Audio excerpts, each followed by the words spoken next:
Do you accept that you've also surrendered the jobs of many of your backbench MPs of the next general election to Reform? Plunging. And the truth is, jobs, 250,000 jobs are disappearing since the blunder budget. And despite all the noise we hear from the benches opposite, the reality is that government spending is completely out of control. Inflation is up, unemployment is up, government borrowing is up, and the cost of government borrowing is up. And the only thing that's going down are jobs and GDP. But I have some good news for the Chancellor. In the 10 councils that we control... Stop everything you're doing, because what just happened has set the entire United Kingdom on fire. Keir Starmer, the man who promised integrity, honesty and a fresh start for Labour, is now facing the most devastating scandal of his entire career. Leaked live on national television, shocking documents have revealed a £4 million secret deal tied to a Cayman Islands hedge fund. Yes, you heard that right. A tax haven, fossil fuels, arms investments and private healthcare profits, all wrapped into the single largest donation ever made to the Labour Party under Starmer's leadership. The public is furious. Social media is exploding. Senior Labour figures are panicking. And behind closed doors, insiders whisper one chilling word over and over again. Resignation. This isn't just a small controversy. This is a full-blown political meltdown that could end Starmer's career forever. It started like any other routine political debate.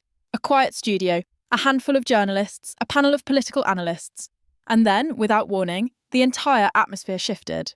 A senior investigative reporter, known for uncovering some of the most damning secrets in British politics, leaned forward and laid a stack of papers on the table. These documents, he said firmly, show that the Labour Party under Keir Starmer received £4 million from a Cayman Islands hedge fund.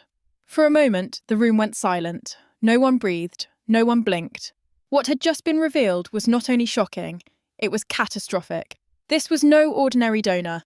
This hedge fund, as the journalist explained live on air, held heavy investments in everything the Labour Party claimed to oppose. Fossil fuels, arms manufacturing, private healthcare companies, and worst of all, it was registered in a notorious tax haven, the Cayman Islands. The same Labour Party that had campaigned against tax avoidance, corporate greed, and shady offshore dealings had just been caught accepting millions from the very machine it promised to fight. Betrayal, hypocrisy, arrogance. These were the words flooding the social media platforms within minutes. But that wasn't all. The leaked documents also hinted that these funds weren't publicly declared in the way they should have been. Questions began flying across the room. Had Starmer personally approved this deal? Did senior Labour officials know? Was this kept secret from the public and even from the party's own grassroots members? The fallout was instant and explosive. On Twitter, hashtags like Labour Scandal, Starmer Resign and Cayman Gate began trending within minutes. Thousands of furious posts poured in from voters, some of whom had supported Labour for decades, demanding answers, accountability and, most of all, Starmer's resignation. Inside Parliament, the news hit like a thunderclap. MPs who had been preparing for routine debates suddenly found themselves cornered by reporters shouting questions about the £4 million scandal. Ministers dodged cameras. Labour backbenchers whispered nervously in corridors. One senior MP was overheard muttering, "This could be the end of him." For the Tories, the scandal was a godsend. Conservative MPs gleefully leapt at the chance to accuse Labour of hypocrisy, calling the party rotten to its core. Even Nigel Farage, always keen to seize the moment, posted a furious video condemning the Labour leadership for betraying the British working class. But the biggest shock was yet to come. Within hours of the revelation, fresh reports surfaced suggesting that some of the money from this secret £4 million fund may have been quietly funnelled into Labour's election war chest. Speculation ran wild.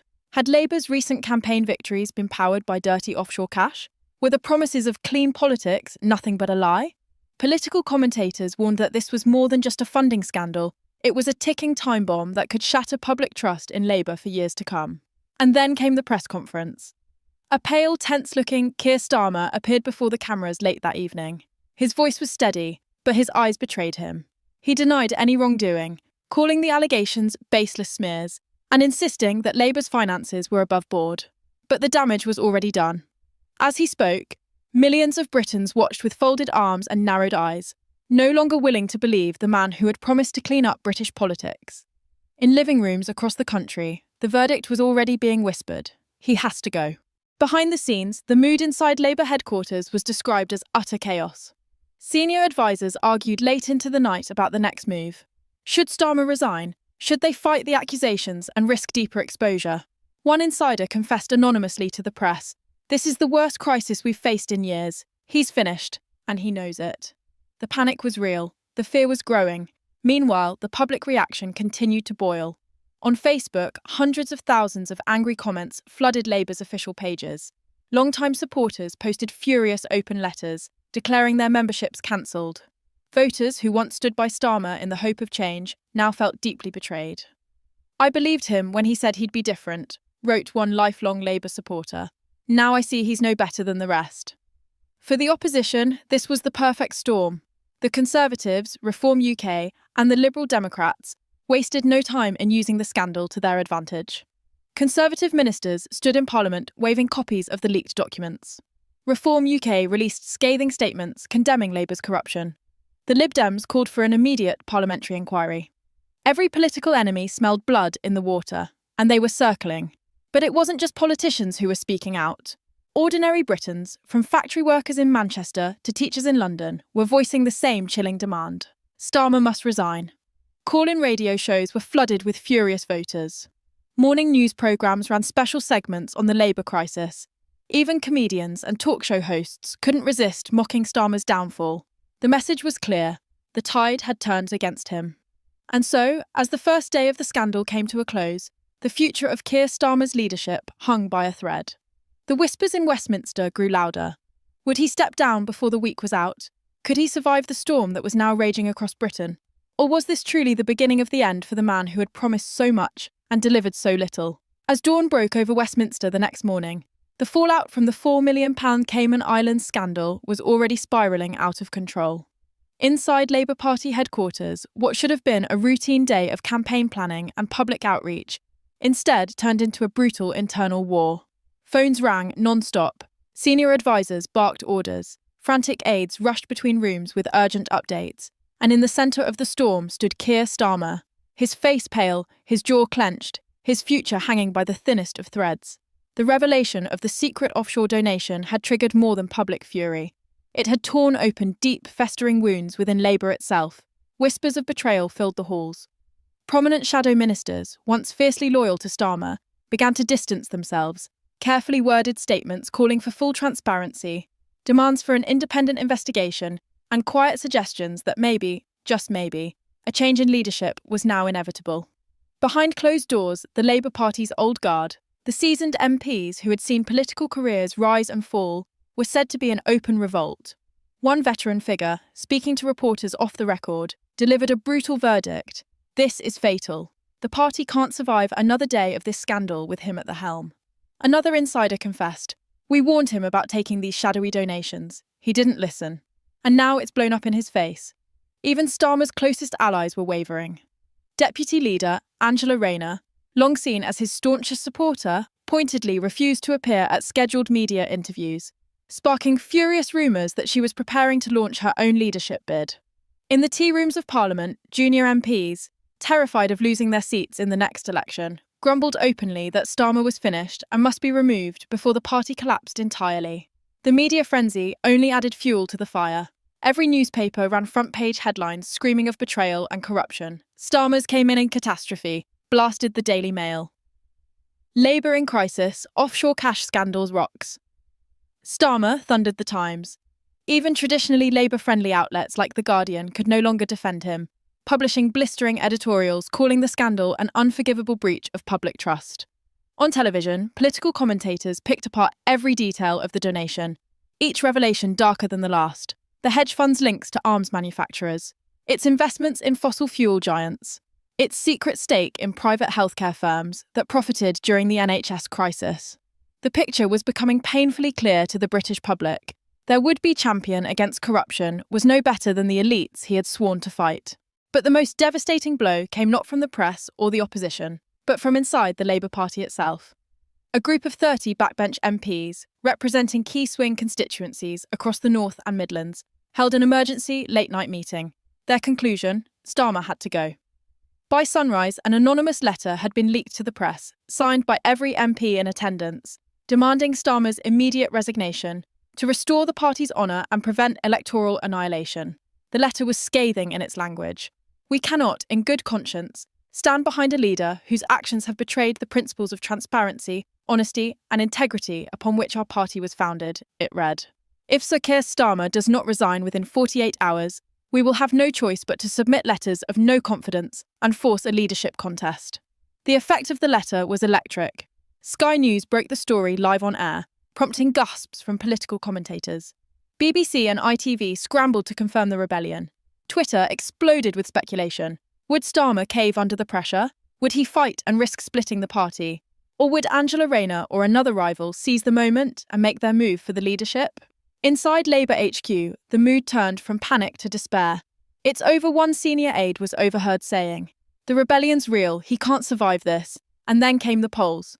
An overnight survey by YouGov showed Labour's approval rating plunging by 12 points, the largest single-day drop in modern political history.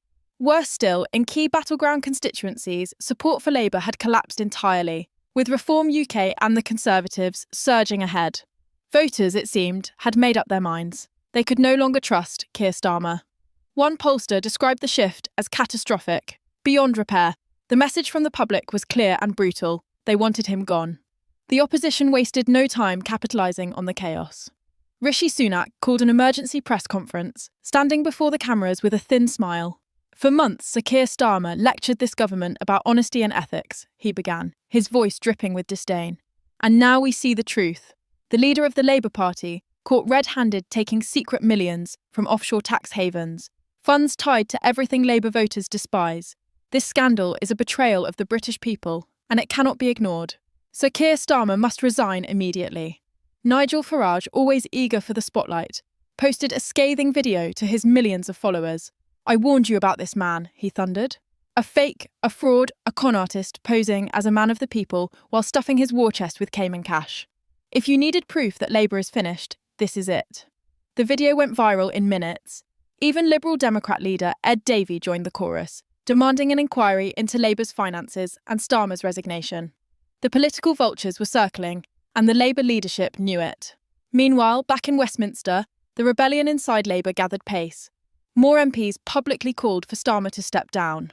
Whispers of alternative leaders, Rayner, David Lammy, Wes Streeting, filled the corridors. Party staffers began updating CVs, fearing mass job losses if the leadership crisis led to electoral defeat. In London, Manchester, Birmingham, traditional Labour heartlands, constituency members organised emergency meetings, furious at the betrayal. "I've been Labour my whole life," one lifelong activist told reporters. "But this is the end. He lied to us all." And still, Starmer refused to resign. In a second, defiant press statement, he insisted he would stay and clear his name. But the damage was done. Nobody believed him anymore. His authority had collapsed. His credibility lay in ruins. As political analysts pointed out, even if Starmer somehow clung to power, Labour would now limp into the next general election as a broken, divided, toxic brand, doomed to defeat. Every minute he stayed in office, the party sank deeper into crisis. But perhaps the most chilling moment of the day came from Buckingham Palace itself. Sources close to King Charles hinted that the monarch was deeply concerned about the impact of the scandal on public confidence in Britain's democracy. Some insiders whispered that a rare private audience had been requested, with the king demanding answers from Starmer in person. The shadow of constitutional crisis now loomed over the drama. For Keir Starmer, the walls were closing in fast, and Britain watched, holding its breath as the Labour leader faced political oblivion. As the second day of the Cayman Islands scandal dawned, the British political landscape resembled a battlefield more than the halls of democratic governance. Overnight, the whispers of rebellion within Labour had swelled into a deafening roar. The shocking leaked letter from 30 key Labour MPs calling for Starmer's immediate resignation triggered a chain reaction unlike anything Westminster had seen in a generation. Senior party members began submitting private letters of no confidence to the Labour NEC, National Executive Committee, in droves. Shadow ministers, once loyal to Starmer, abruptly cancelled media appearances, refusing to defend their embattled leader. Angela Rayner, the party's deputy leader, held a secret meeting with senior allies, exploring the possibility of an emergency leadership contest should Starmer refuse to step aside. The sense of panic at Labour HQ was total. Staffers described scenes of chaos and despair, senior officials screaming at one another behind closed doors. Strategy memos torn apart by fear and confusion. Reports emerged of frantic phone calls between Starmer's closest advisors and friendly journalists, desperately trying to shape the narrative, to buy time. But it was too late. The press was merciless. The morning's headlines were an all-out assault. Starmer's Cayman secrets sink Labour. The £4 million betrayal, Labour's lost soul, party in open revolt as Starmer clings to power. But while the political class devoured the unfolding drama, a more ominous development shook the foundations of British power. Buckingham Palace, which traditionally remains aloof from party politics, broke its silence. In a move unseen since the dark days of the 1936 abdication crisis, the palace leaked news of King Charles's personal intervention. The king, furious and deeply troubled by the scandal's impact on national stability, summoned Prime Minister Rishi Sunak to a private audience. But this was only the beginning. Word quickly spread that the king's senior advisors had also demanded a meeting with Sir Keir Starmer, an extraordinary royal summons no sitting opposition leader had faced in living memory. As political insiders scrambled to understand this unprecedented move, the palace released a short but explosive statement. His Majesty the King has expressed grave concern over matters of public trust and constitutional propriety. The integrity of Britain's democratic institutions must remain beyond question. The message, carefully coded, was unmistakable. The Crown no longer trusted Keir Starmer to uphold the dignity of the office he aspired to occupy. For Starmer, the implications were devastating. Not only was his own party turning against him, now the monarchy itself had cast doubt on his fitness to lead. The Queen's Privy Council was rumoured to be discussing contingency plans should the scandal deepen into a full constitutional crisis. Some courtiers whispered darkly of the king, considering a rare public rebuke, the first by a monarch against a political figure in nearly a century.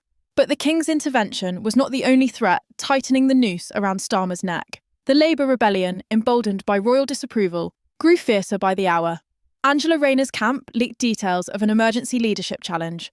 Should Starmer refuse to resign voluntarily, she would stand against him with the backing of nearly 60% of the Parliamentary Labour Party. Other contenders, smelling blood in the water, prepared their own bids. David Lammy quietly assembled a war room. West Streeting launched private soundings among Northern MPs. The Labour leadership contest, long dormant, exploded into brutal life. Even Labour's affiliated trade unions broke ranks. The powerful Unite and Unison unions issued joint statements condemning the secret offshore donations as a betrayal of working-class values and a disgraceful lapse of judgment incompatible with Labour leadership. Union chiefs threatened to withdraw funding from the party unless Starmer resigned. "We will not support a leader tainted by financial scandal," warned one union baron. "Our members demand better." The media piled on relentlessly. BBC's flagship political show aired damning new evidence. Leaked emails revealing that senior Labour staff knew about the Cayman donation months earlier, but chose to bury the information. ITV reported that the hedge fund behind the £4 million payment had also lobbied Labour officials for favourable tax loopholes. Channel 4 uncovered that the same fund had previously donated to foreign political movements linked to Soviet authoritarian regimes. The revelations painted a sickening picture. A Labour leadership compromised, corrupted, and controlled by offshore financial interests. Public fury reached boiling point. Outside Parliament, protesters gathered in their thousands. Labour supporters furious at betrayal, Conservative voters gloating at the opposition's collapse, ordinary citizens enraged at yet another scandal in British politics. "Starmer out now," they chanted, waving placards reading, "Labour sold out and no Cayman corruption in UK politics." Police struggled to contain the swelling crowds as tempers flared. Minor clashes broke out. Arrests followed. Westminster was locked down in fear of mass unrest. Then came the final blow. At 3:30 p.m, Sky News aired an exclusive report. Keir Starmer had defied the royal summons. Citing scheduling conflicts, he had refused to meet King Charles's envoys. The palace was furious. Within minutes, an unprecedented message leaked from a senior royal aide. His Majesty considers Sir Keir Starmer's refusal to address these grave matters personally to be an insult to the Crown and the British people. The damage was catastrophic. The monarchy had declared open war on the leader of the opposition. The impact was immediate and shattering. Labour's NEC called an emergency session, voting 22-3 to trigger a no-confidence process. Angela Rayner formally announced her candidacy for leader, branding Starmer unfit to lead and unworthy of public trust. More than 70 Labour MPs publicly backed her. On social media, Labour supporters deserted in droves. Membership cancellations surged by 300%. In the Commons tea rooms, junior MPs wept openly, convinced their seats were lost. But the true horror came that evening. A respected former Labour minister was found dead, an apparent suicide, though rumours of foul play swirled. His last message, posted hours before his death, read simply, "I can no longer bear the shame this party has become." Westminster reeled. The scandal had claimed its first fatality.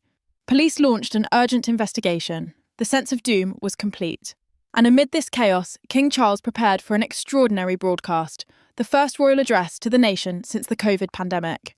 Sources whispered that the king would openly demand Starmer's resignation to safeguard the nation's stability. If true, it would mark a constitutional earthquake, shaking Britain's democracy to its core. In Labour HQ, Starmer stood alone, his allies gone, his authority shattered. The rebellion total, the monarchy arrayed against him, the country demanding his fall. Only one question remained. Would he resign before the king spoke, or would Britain plunge into a full-blown constitutional crisis? As the scandal thundered through the corridors of power and the nation stood gripped by disbelief, the most dramatic moment of this crisis was about to unfold. All of Britain held its breath as Buckingham Palace announced that King Charles III, himself, would address the nation in an unprecedented live television broadcast. This was no mere royal formality or carefully worded palace statement issued to the press. This was the monarch of the United Kingdom taking to the airwaves to personally speak about the political chaos engulfing his government and Prime Minister. Never in living memory had such a moment occurred. Not since the dark days of constitutional crises past had a reigning sovereign been forced to intervene so directly in the affairs of state. The announcement sent shockwaves across every media outlet. Newsrooms scrambled to interrupt programming. Reporters outside Downing Street and Labour headquarters fumbled for words, struggling to capture the gravity of what was about to take place. The BBC, ITV, Sky News all cleared their schedules. Social media erupted into a frenzy. King Charles' Leave address began trending globally on Twitter within minutes. Even normally apathetic citizens, weary of political scandal, tuned in to witness history being made. The country, so deeply divided over party politics, was united in curiosity and tension. As the hour struck 8, television screens nationwide flickered to the royal standard waving gently above Buckingham Palace. Moments later, King Charles appeared, calm, resolute, but with a steely determination in his eyes that Britain had not seen in decades from its monarchs. Dressed in dark blue, he began to speak in a grave, measured tone. "My beloved people of the United Kingdom," he began, "I come before you tonight, not as a ruler above politics, but as a servant of our constitutional integrity, of the peace and stability of our realm." There was no mistaking the weight of his words. He did not mention Keir Starmer by name, not once, but the message was unmistakable. The king expressed his deep concern over the integrity of public office, the importance of honesty, accountability, and the trust placed in elected officials. He warned of irreparable damage to the social fabric and public confidence if these principles were not upheld. His carefully chosen words amounted to a royal verdict that the current government was failing in its most sacred duties. The stewardship of this nation cannot be entrusted to those whose actions or inactions cast doubt upon our democratic values, the king intoned solemnly. The silence that followed each sentence seemed deafening. Across the country, in living rooms and pubs, in taxis and on factory floors, people listened intently.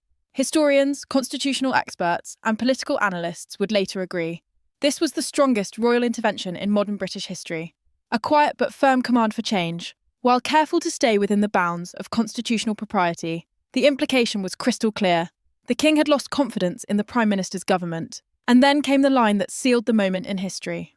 In times such as these, it falls to those entrusted with power to reflect deeply on whether they retain the consent of the governed, and if not, to step aside for the good of the nation. It was not a direct order, but it was the closest any monarch in recent memory had come to issuing one. Within minutes of the speech ending, political chaos exploded. Downing Street insiders leaked that Keir Starmer was in an emergency meeting with his closest aides. Senior Labour figures, already rattled by the rebellion and the Supreme Court's condemnation, now whispered openly of his resignation. News broke that 3 cabinet ministers, 2 of whom had fiercely defended Starmer just hours earlier, had tendered their resignations following the King's broadcast. The media went into overdrive. "Royal ultimatum. King demands Starmer's departure," screamed headlines across the Times, the Telegraph, the Guardian. Commentators debated feverishly. Could the Prime Minister cling on against the will of the monarch, the rebellion of his own party, and the fury of the public? "It's over," one senior Labour MP texted to the BBC. "He cannot stay after this." But the drama was far from done. That same night, massive crowds gathered outside Downing Street and Parliament Square. Protesters waving Union Jacks and placards reading "Resign now" filled the streets, chanting slogans demanding Starmer's immediate departure. The mood was electric, charged with anger and excitement. Police maintained a cautious presence, fearing the eruption of violence. Across the nation, similar demonstrations flared, in Manchester, Birmingham, Glasgow, as ordinary Britons made their voices heard. Inside Number 10, Starmer faced the greatest decision of his political life. Sources described scenes of confusion and despair. Advisors urged him to step down gracefully, warning that defying the King and Parliament would ignite a full-blown constitutional crisis. Yet Starmer hesitated. Pride, fear, and the weight of history bore down upon him. Could he, the man who had risen from barrister to leader, truly walk away in disgrace? As dawn broke, the answer came. A bleary-eyed Keir Starmer appeared at the lectern outside Number 10. His face was pale, his expression strained. Reporters gathered in hushed anticipation. "It has become clear to me," Starmer began slowly, "that in order to preserve the unity of this country, the confidence of its people, and the integrity of its institutions, I must step aside as leader of the Labour Party and Prime Minister of the United Kingdom." A gasp rippled through the press corps. The moment had arrived. He spoke briefly, thanking his supporters, promising to cooperate with inquiries, and urging the nation to heal. But there was no triumph in his words, only weary resignation. As he turned and walked back into Number 10 for the last time, the crowd outside erupted in cheers and applause. For many, it was the end of a nightmare. For others, the beginning of a long journey to restore faith in British democracy. The political aftershocks were immediate. Labour MPs scrambled to position themselves for the coming leadership contest. The Conservative Party, sensing opportunity, prepared fresh attacks. The media dissected every detail. And the King, silent once more, retreated to the palace, his intervention complete, his message delivered. Britain stood on the brink of a new era, its politics forever changed by the extraordinary downfall of Keir Starmer. The lessons of this crisis would be debated for generations. But for now, one truth remained undeniable. The old order had been shattered. A new chapter was about to begin. What comes next for Britain? Will this political earthquake usher in reform or chaos? Only time will tell. Thank you.